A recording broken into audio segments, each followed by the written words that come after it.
আসসালামু আলাইকুম। কার বিপদ কোন থেকে মানে কোথা থেকে আসে কেউ বলতে পারে না, একমাত্র আল্লাহ ছাড়া কেউ বলতে পারে না। আগে কালকেও আমরা একদম ভালো ছিলাম, আলহামদুলিল্লাহ একদম সুস্থ ছিলাম। আর আজকে দেখেন আমার ছেলেদের অবস্থা, আমার এই ছেলেটার অবস্থা দেখেন। সে মনে হয় কালকে একটা টাক খেয়েছে টেবিলের সাথে, কিন্তু সে আমাকে বলে নাই। দেখেন কানটা একদম গরম হয়ে আছে, ফুইলে একদম। দেখি বাবা, ওদিকে ফেরো, ওইদিকে ফেরো। এই দেখেন অবস্থা।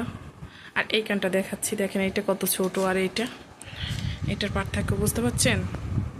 মানে কীরকম বাজেভাবে আমার ছেলেটা ব্যথা পাইছে, কিন্তু সে এতটাই ধৈর্য আল্লাহ দিয়েছে, সে আমাকে বলে নাই যে সে ব্যথা পেয়েছে।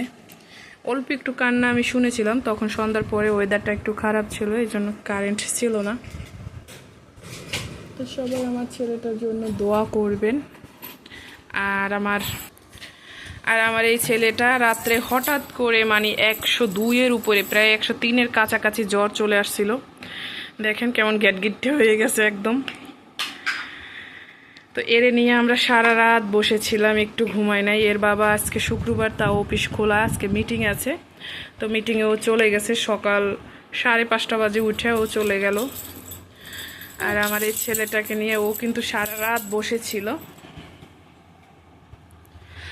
তো সবাই আমার ছেলে দুটার জন্য দোয়া করবেন, আল্লাহ যেন এদেরকে সুস্থ করে দেয় খুব তাড়াতাড়ি।